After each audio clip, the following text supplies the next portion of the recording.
sepertinya anak KP kemarin ngetes, ya, dia buat folder sendiri. Jadi kalau misalnya kalian buat source code baru, misalnya kalian buat aplikasi baru tuh, misalnya aplikasi HRD, nanti di sini tuh jangan dicampur kalian naruh uh, source code kalian. Kalian buatin folder baru buat aplikasinya itu aja. Nanti bisa buat folder baru. Misalnya kita kan bakal buat aplikasi HRD simple lah. Misalnya HRD itu aja. Finish. Nanti dia buat folder baru. Nah, nanti di dalam folder HRD-nya ini baru kita masukin file-file kelas, file-file Java yang kita perluin. Kayak ini kan udah ada default-nya. Yang kidap ini default-nya, util-nya default-nya, sama yang bunyi juga default-nya. Yang PKL ini enggak, bukan file default-nya. Jadi ini diabaikan aja nanti. Bisa kalian delete sebenarnya. Oke, ini udah selesai proses istilahnya open project-nya. Nggak ada loading lagi, nanti kalian seperti waktu kalian create project biasa, kalian klik kanan dulu sini, root test. Nah, sini pastiin binary formatnya pakai JDK7. Habis itu library-nya pakai JDK7. Nah, run-nya pakai Tomcat yang kalian pakai. Browsernya bisa sesuaikan dengan browser kalian. Oke. Baru kalian tes run dia.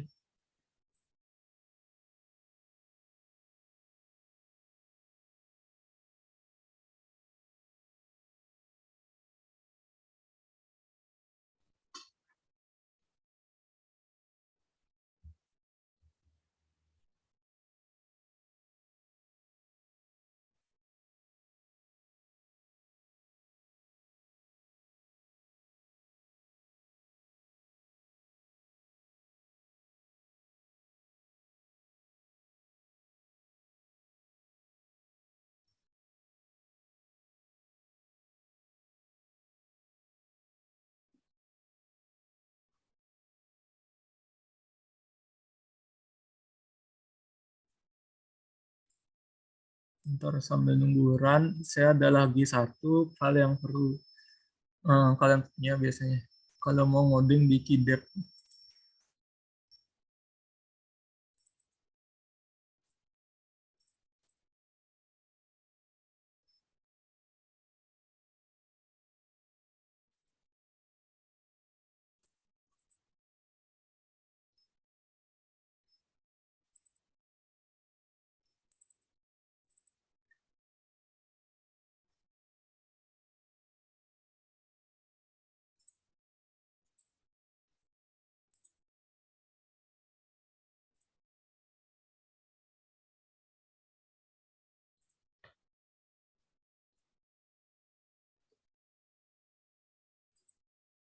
Masih lama sih. Oke. Kemarin kan sempat saya jelaskan sedikit mengenai compile Java. Kalau misalnya yang sebelum compile itu dia bentuknya itu masih file Java seperti ini, .java.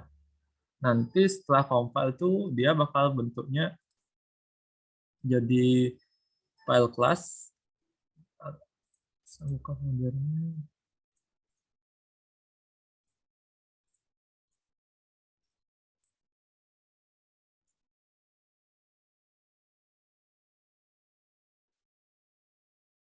Nah, sini nanti waktu kalian run itu dia bakal nge-build projectnya, ditaruhin dalam folder build.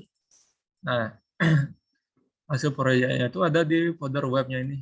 Nanti file-filenya kalian yang ini JSP-nya bakal dikompil sama yang kelasnya ini. Tapi kalau JSP itu dia tetap dia kalian buka di sini JSP-nya masih bisa kalian baca lah, sama bisa kalian ubah-ubah kalau JSP. Kalau misalnya file Java-nya, file kelasnya baru nggak bisa kalian ubah. Lokasi file kelasnya ada di sini dia. Web classes com mata. Nah, nih ada root class nih. Kayak yang saya bilang kemarin dia kalau dibuka gini dia isinya. Jadi nggak bisa kalian edit atau mungkin kalian ubah itu kalau misalnya udah kalian deploy atau run build gini ya projectnya. Jadinya kalian cuma bisa ngubahnya itu lewat NetBeans-nya, lewat source code-nya yang masih .java. Oke, ini udah run. Nah, ini tampilan awal KitDAP-nya. Nah, ini udah ada apa template sih. Ini pakai admin LTE juga, kalau nggak salah versi 2 atau 3. Nah, ini cuma tampilan aja masih belum berfungsi. Tapi di codingannya dia udah ada dia apa framework KitDAP yang kita perluin untuk proses sistemnya atau proses buat insert, update, delete nanti. Tuh tampilannya ini mungkin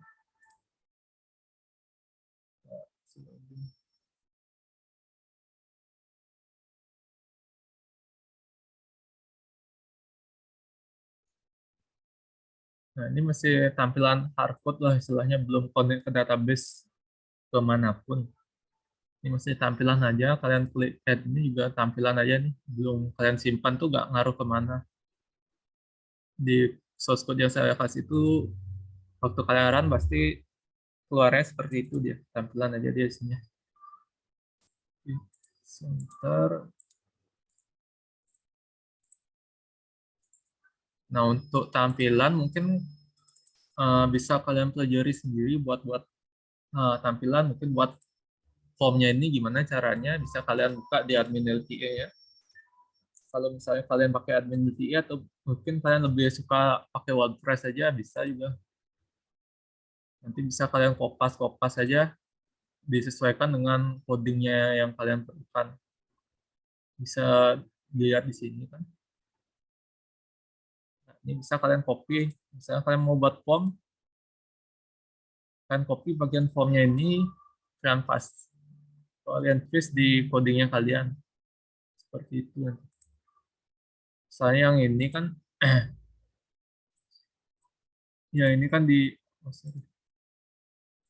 Ya, ini kan di form user JSP nih. Lokasi user JSP-nya di dalam folder master data. Di dalam folder master data itu ada folder user. Nah, di sini saya taruh gini ya. Formnya yang ini. Jadi kalau kalian buka di sini kan, pasti ada yang form yang full name, email, username, password. Ada dia di sini. Nah, itu nanti disesuaikan aja sesuai keperluan. Kalau misalnya kalian mau nambah, kalau misalnya kalian mau nambah, misalnya nambah menunya ini, atau mungkin nambah di formnya, mungkin kalian nambah menu baru, bisa. Nanti yang penting kalian udah pernah HTML, CSS, JavaScript, gampang harusnya buat tampilannya. Untuk yang supaya sama-sama tahu, kalau misalnya di codingannya kita yang baru-baru, biasanya dia pakai admin LTE. Jadi di masing-masing section atau mungkin ini kan ada pilihan menunya ini, itu dia dipecah. Jadi nggak di nggak satu page-nya ini nggak ditaruh di dalam folder user aja. Misalnya ini kan user JSP, kalau kalian mau ngubah yang ini, nggak ada dia di user JSP-nya ini. Misalkan yang menentukan user, ini kan user JSP. Nah, misalnya kalian mau nambah menu baru, dia ini nggak langsung diketik atau diinput di user JSP dia. Jadi yang dia dipecah jadi beberapa bagian satu halamannya ini, misalnya yang header ya ini bagian atasnya ini beda dia file JSP-nya, bagian kirinya ini beda file JSP-nya, sama bagian footer-nya ini beda file JSP-nya. Yang user JSP-nya ini cuma ada di file yang ini. Jadi kalau kalian ngubah user JSP, kalian cuma bisa ngubah yang di sini aja. Yang di sini dia nggak ada pasti dia user JSP. Misalnya ini kan ada master data nih, kan folder user JSP-nya. file user JSP-nya. Tak cari sini master data nggak ada dia. Master data.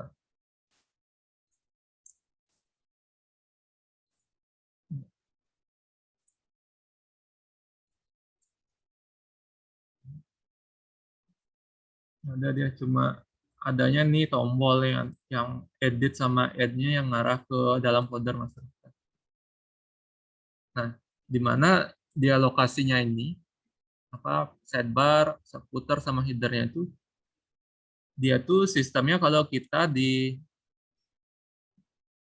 codingan yang aplikasi-aplikasi yang udah pakai admin LTE ya. Soalnya di kita ada dua, ada yang pakai admin LTE, ada yang belum. Kalau yang udah pakai admin LTE dia sistemnya include atau import ya. Jadi di sini ini kan di folder user JSP-nya dia, di folder user JSP-nya ini dia include file lain. Misalnya yang ini header. Ini kalau misalnya kalian tekan control, habis itu kalian klik, dia kebuka folder header komponen. Jadi tombol sign out, tombol yang logo kidapnya yang bagian atasnya ini, dia ditaruhnya di folder headernya ini, file headernya ini. Jadi nggak di user JSP-nya kalian edit. Nah, kenapa dia ditaruh di sana? Supaya gampang nanti kalau misalnya kalian nambah menu, misalnya kalian mau nambah menu baru nih, kalian udah punya banyak file JSP yang pakai sidebar menu.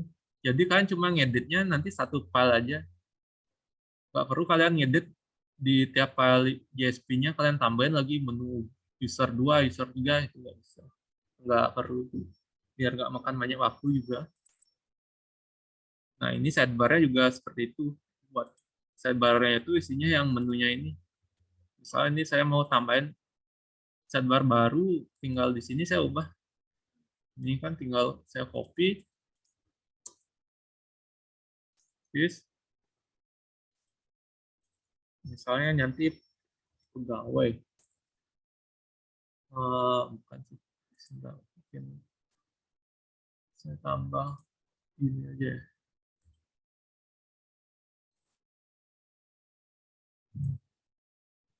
Saya tambah di dalam master data, saya tambah master untuk jabatan karyawannya nanti.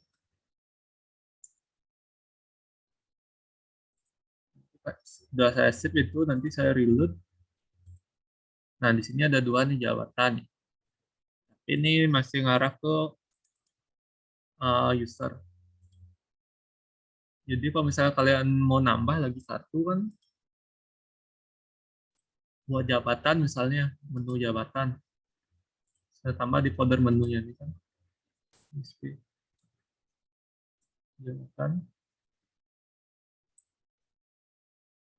Ini saya copy dari yang usernya ini.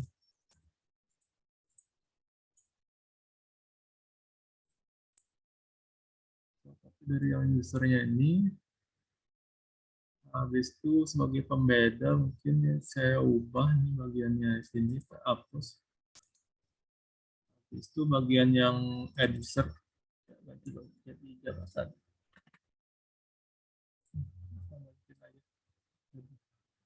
Ini jadi jabatan biar nanti kita pakai bisa kita bawa.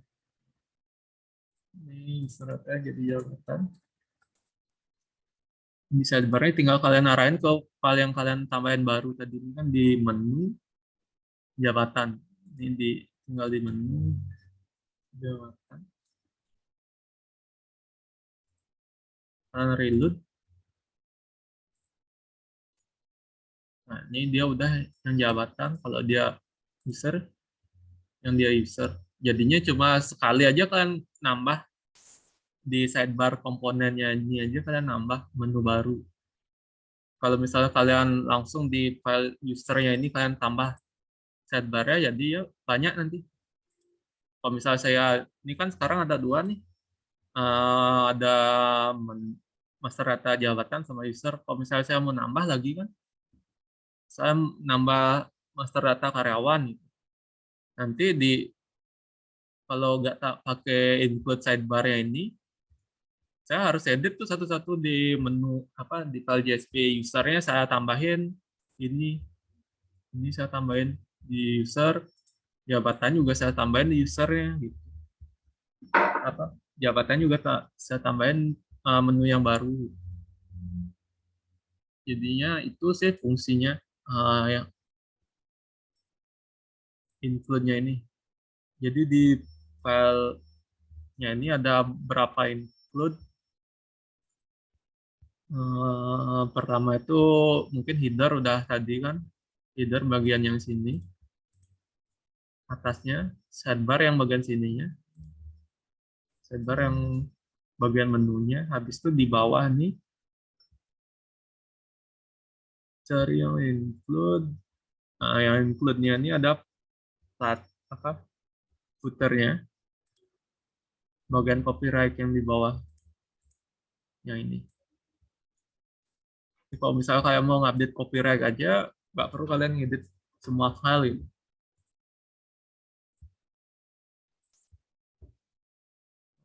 Ini juga ada include lain seperti include plugin. Misalnya ada plugin kayak JavaScript-nya dia ditambahin di sini dia. Nih, masuk di sini JavaScript.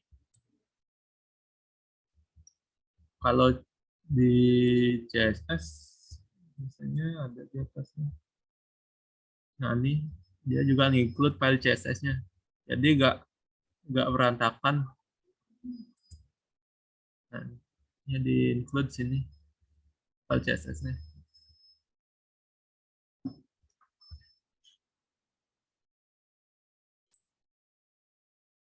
Oke, nah itu mengenai struktur tampilannya. Berapa bagian-bagian tampilan seperti header, sidebar, footer, sama bagian utamanya. Bagian utamanya jelas di foldernya apa di filenya ini dia. Bagian utamanya dari sectionnya ini. Bener dari sectionnya ini. Nah, dari sini maksudnya. Dari content wrapper ini.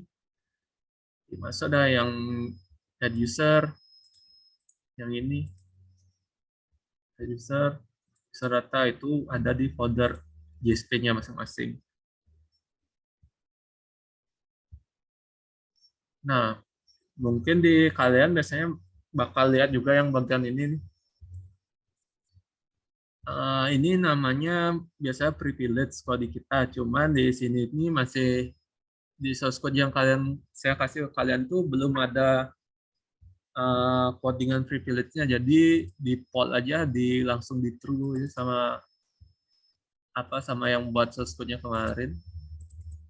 Jadi ini ada privilege istilahnya. Privilege itu maksudnya nanti kita bisa di usernya itu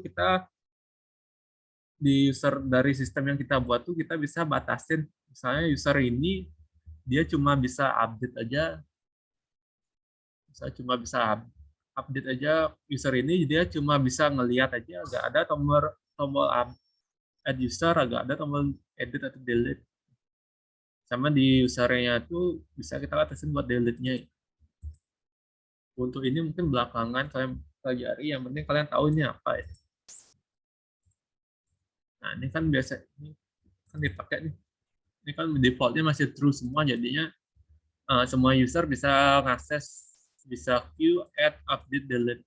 Nah, ini caranya makainya tuh cuma simple sih, pakai if biasa. Jadi kalau ini kan privilege-nya add,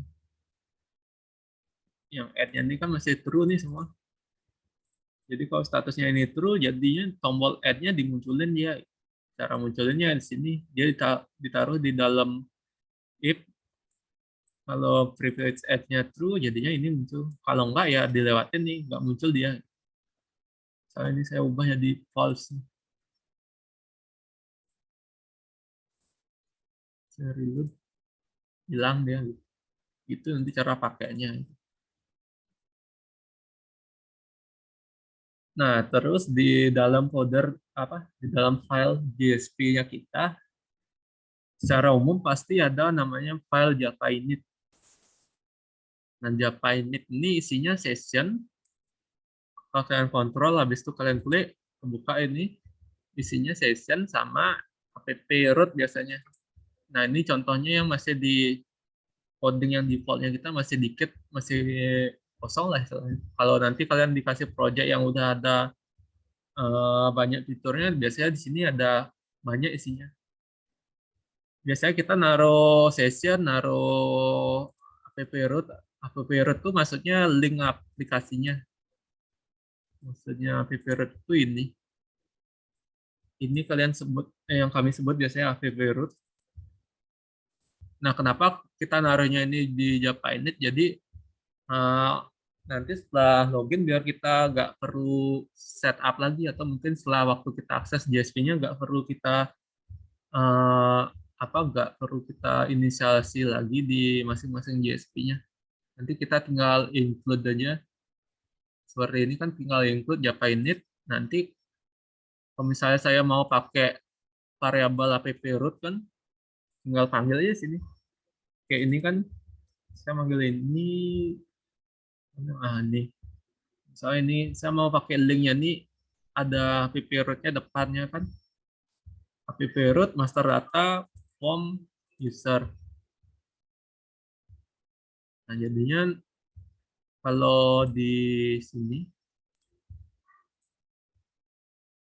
nah ini kan di bagian add-nya, add user ya. Linknya nih jadinya, kalian lihat ya. Nah, linknya itu jadinya ada project new gitu. Depannya projectnya nih. App root-nya itu jadi project new deh. Yang ini. Nah, itu bakal sering kalian pakai biasanya. Nanti tinggal ketik aja app root, nanti slash apa gitu. Ini nanti. Maunya dia gitu. Nah, itu Java Init. Nah, selain app root tadi ada session biasanya. Kebetulan di codingnya ini belum ada sessionnya. Session tuh biasanya kita pakai waktu login kan. Waktu login dia kesimpan, kita login pakai user ID yang mana, nanti kesimpan privilege-nya yang mana. Di sini masih belum ada, jadi ini masih kosongan sekali. Bisa kalian lihat sendiri. Nanti sama lagi satu di setiap GSP, kalau misalnya kalian buat GSP baru, misalnya ini tadi saya buat jabatan nih kan, pastikan harus ada ini ya. Biasanya ini otomatis sih ada dokumen autornya, siapa yang buat dokumennya ini, sama kita harus buat sedikit penjelasan mengenai fungsi dokumennya ini.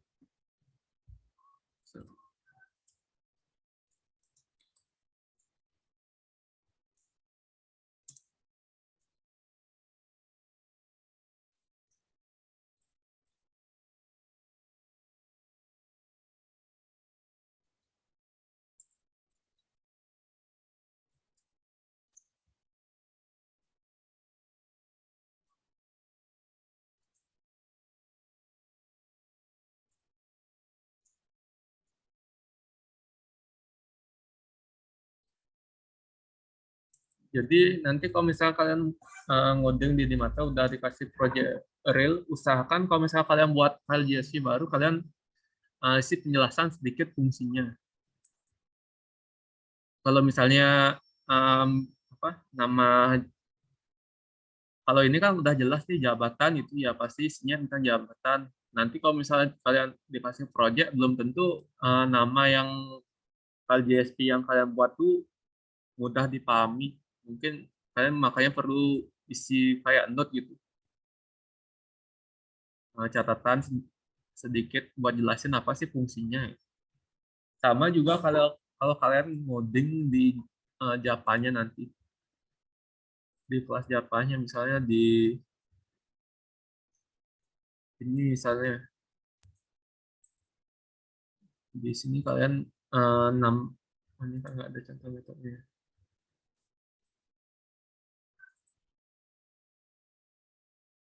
Di sini misalnya kalian buat fungsi-fungsi nih.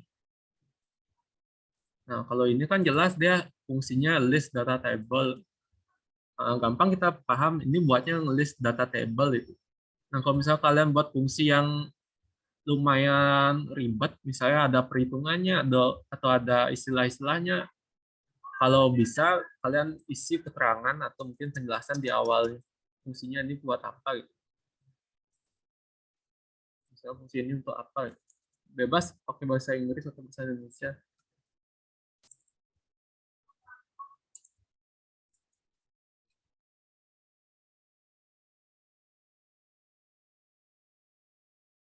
Nanti sudah penjelasan sedikit, nggak usah terlalu panjang, yang penting ngena lah istilah maksud dari fungsinya ini, misalnya buat ngitung apa gitu, fungsinya ini buat nampilin apa gitu. Jadi usahakan diisi setiap kalian buat metode atau fungsi yang lumayan ribet.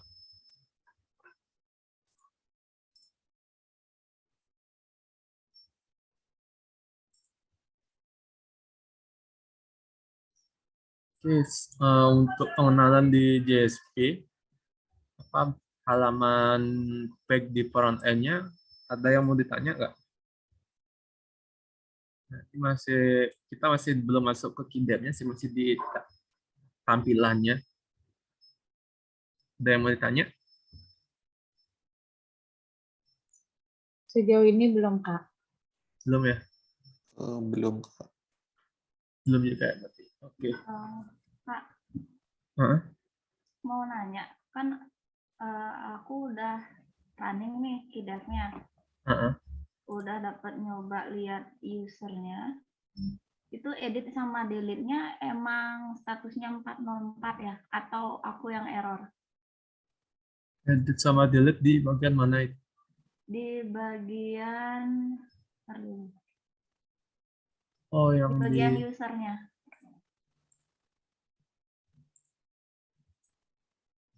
sini ya? Ya, Waktu edit kalian 404. Udah running kan? udah. Waktu add-nya dia kelihatan komen, tapi waktu aku klik edit Oh, sama ini. delete-nya, ya. Oh, edit sama delete emang masih belum gitu. Ini cuma tampilan aja. Oh, gitu. Oke. Di saya sama juga kok. Gitu dia. Oke. Ini saya ngarahinnya ke sini. Belum ada app root-nya, dia gini dah. Nanti. Sorry.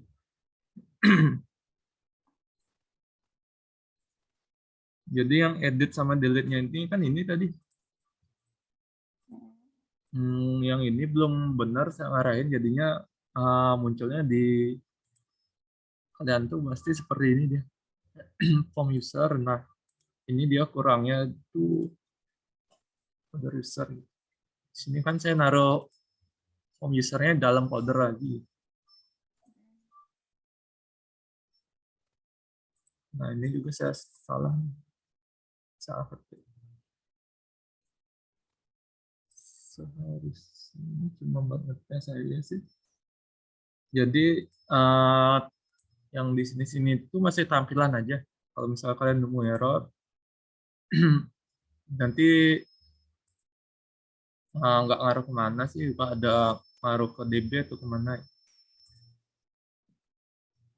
Salah juga. Nanti kalian bisa sesuaikan sendiri tampilannya. Yang penting saya udah kasih tahu intinya. Kalau di codingnya kita tuh ini tuh dipecah. Ini yang di sidebar-nya, di footer-nya sama header-nya itu dipecah. Biar nggak kalian bingung lagi, ntar ini kok nggak ada gitu. Nanti bisa dicari di tempat yang tadi. Sama catatan juga, nggak semua aplikasi kita seperti ini. Ada aplikasi kita yang belum dipecah seperti ini, jadi dia tempat apa tempat nambah menunya tuh bukan di JSP seperti kita tadi. Nanti ada dia langsung ditaruh di kelasnya. Nanti deh setelah kalian udah oke pelajarin ini, baru mungkin tak ajarin yang versi aplikasi yang lebih lama, gimana sih cara ngatur tampilannya. Nah, untuk yang ini sejauh ini masih ada pertanyaan atau enggak ya? Untuk masih di tampilan aja sih dulu nih. Nanti mungkin baru tak jelasin. Kalau udah oke, sini baru lanjut ke apa kidep. Belum ya? Belum ada, Kak. Oke, kalau misalnya belum, mungkin saya lanjut.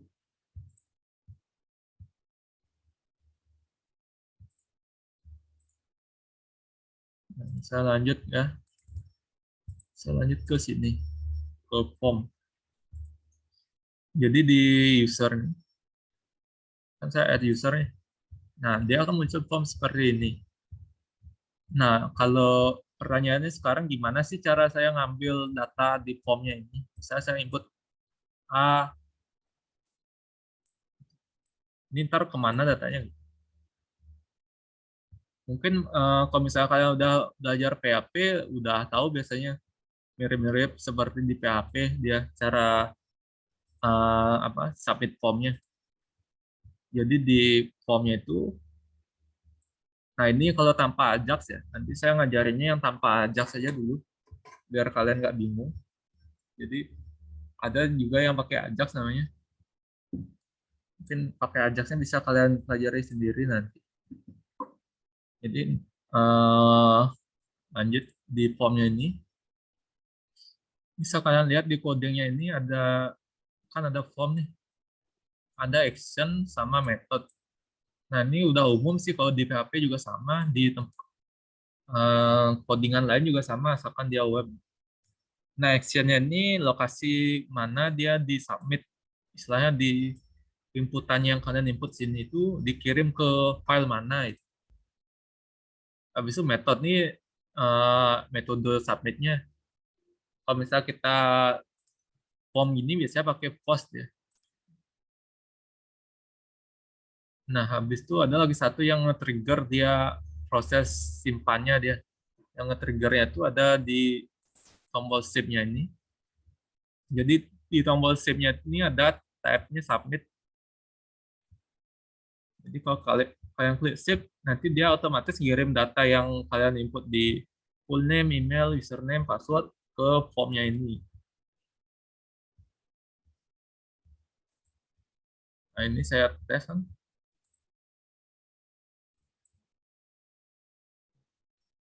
Ini formnya ini masih belum berfungsi juga, masih belum ada connect ke database atau mana. Jadi untuk full ya, saya bilang tadi yang di source code yang saya kasih itu semua masih tampilan aja. Nanti saya jelasin gimana cara makainya yang biar connect ke database.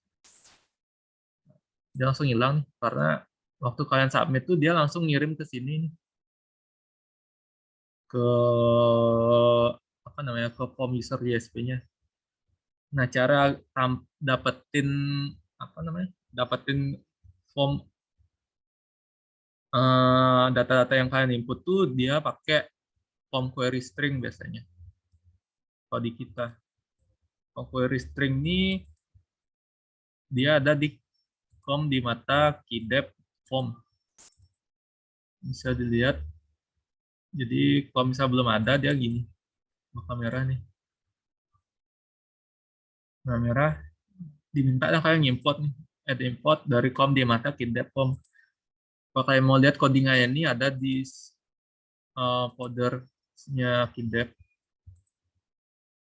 di folder Java-nya yang source package ada di com di mata kidep form. Nah di sini dia tempatnya ada di sini dia lokasi apa form query string yang method request stringnya ini. Dia manggil kelas form query string yang ada di kidep. Nah fungsinya ini seperti saya bilang tadi buat ngambil data yang kita submit tadi. Nah, gimana caranya kita ngetesnya, bisa mungkin saya coba tesnya nanti di bawah formnya ini dia dimunculin hmm, kita tes yang satu.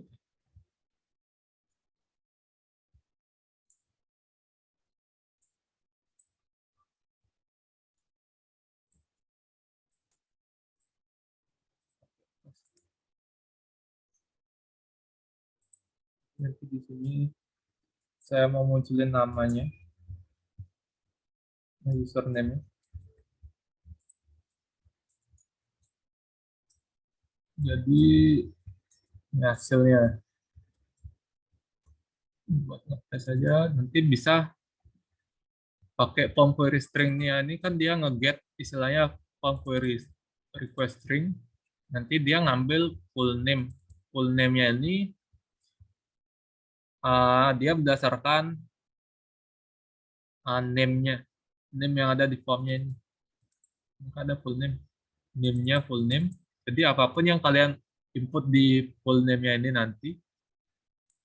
nanti bakal diambil di sini waktu kalian post. Nah, setelah kalian ambil, ini kan kalian ambil nih, kalian simpan di istilahnya di variabel nama. Nanti saya tampilin variabel namanya itu di sini.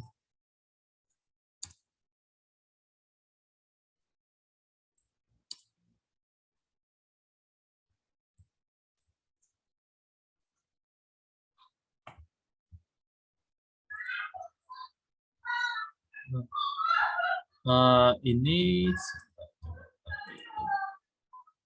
nanti hasilnya bakal di sini. Ini udah isi. Kalau misalnya belum isi, nah ini kalau masih kosong nih, bukan username ya full name.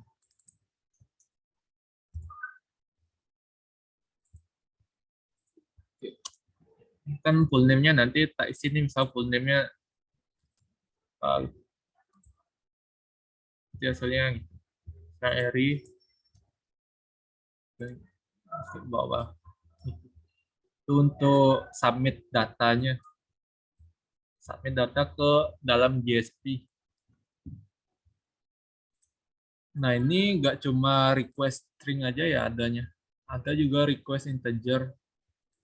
Atau mungkin kalau kalian pakai checkbox seperti ini, bisa request value namanya.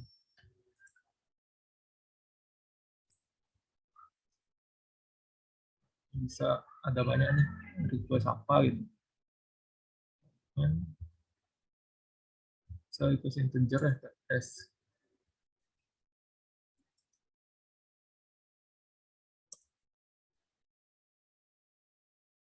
Nah, kalau misalnya kalian request integer, tipe datanya otomatis variabelnya pakai integer juga. Misalnya apa nih ya?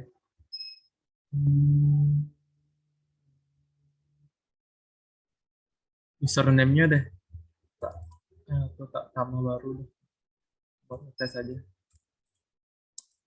Umur bisa angkat.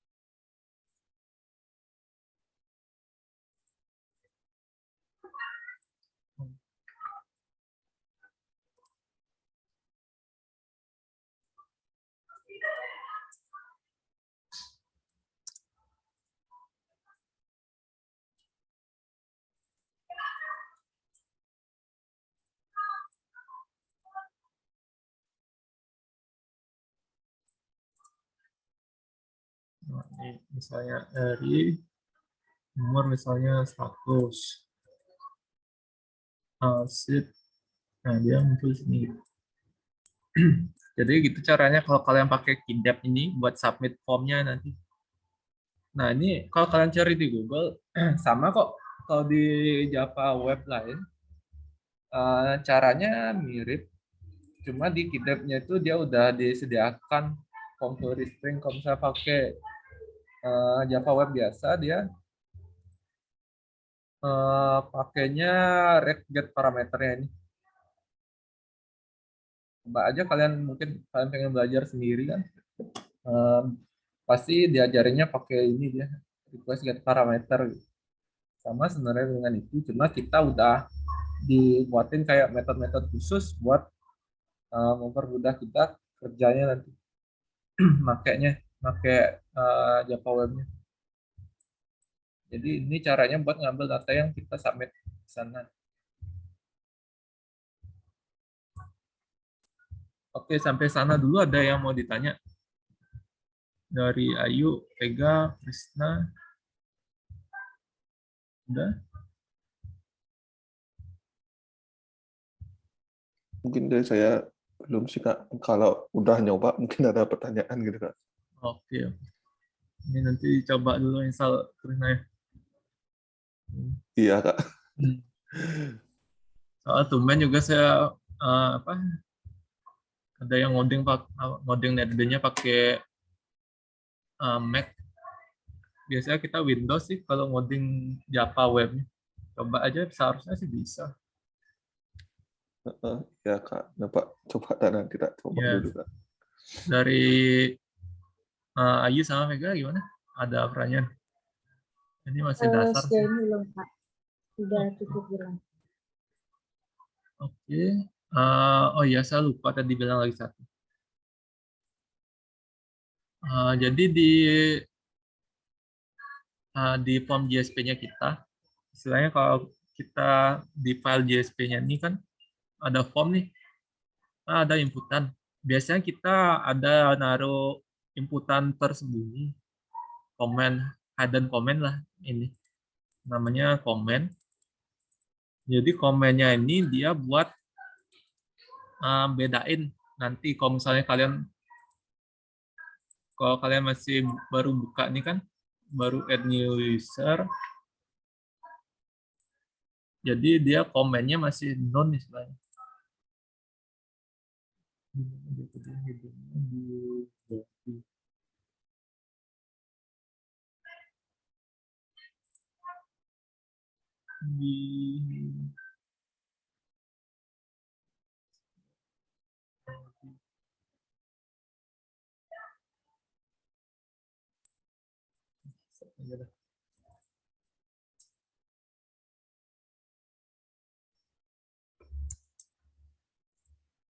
Nah, di sini dia. Jadi ada inputan tersembunyi yang biasanya kita taruh. Misalnya di proyeknya ini kita ada app root, privilege-nya, sama yang wajib biasanya di inputan formnya itu ada komen. Ini sih yang paling sering bakal kalian gunakan dalam gimana ngehandle form inputannya. Jadi komennya ini maksudnya buat pembeda kalau misal kalian baru buka ini kan masih kosong nih, biar tahu nanti status formnya ini baru kalian baru buka gitu. Nanti kalau misal kalian udah simpen, beda lagi status formnya udah save gitu. Jadi komennya ini isinya itu kalau kalian buka nih kan komen kayak yang kontrol, habis itu tekan kontrol, habis itu klik bagian node-nya nih di komennya nih. Nah di sini kelihatan nih nama list komen yang ada di keyboardnya kita. Nah pas ini sebenarnya kelas biasa, cuma dideklarasiin beberapa variabel untuk komen jadi list komen. Jadi di sini ini kan ada komennya none, berarti masih waktu kalian buka ini, waktu kalian buka halaman ini masih komennya none, belum ada proses simpan, belum ada proses delete. Nah none itu masih kosong. Nah biasanya di kita tuh kalau misalnya udah submit form kan, tadi kan saya klik submit nih, save nih. Jadi waktu saya submit tuh dia bakal nge-submit komennya, ubah komennya ini jadi save. Nah, cara ngubah itu misalnya gini. Submitnya tuh kita ubah biasanya dulu pakai JavaScript-nya.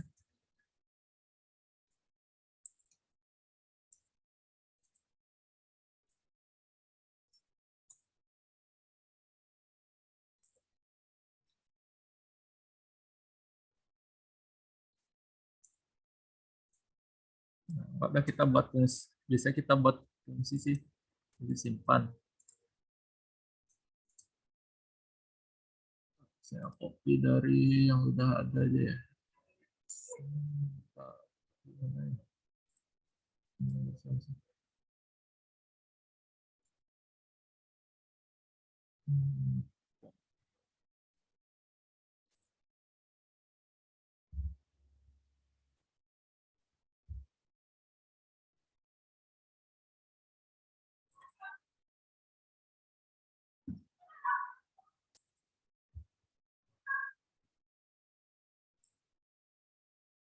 Nah, seperti ini biasanya sih komen JavaScript-nya nanti yang kita pakai.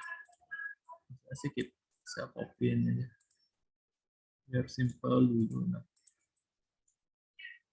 Jadi biar sama-sama tahu mungkin ini tuh apa. Mungkin kalau ada yang udah pernah pakai JavaScript mungkin udah paham nih.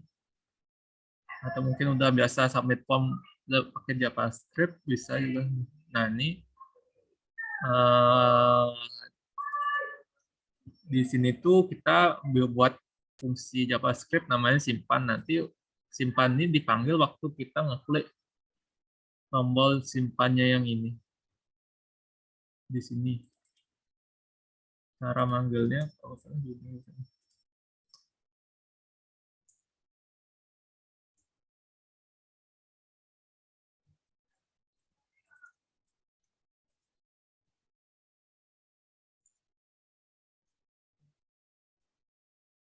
Kalau salah sih seperti ini biasanya deh. Ininya hilangin, butonnya jadi itu. Coba jadi link biasa dia. Nah, ini actionnya biasanya actionnya sih kita actionnya yang sini. Yang ini kita taruh di JavaScript biasanya.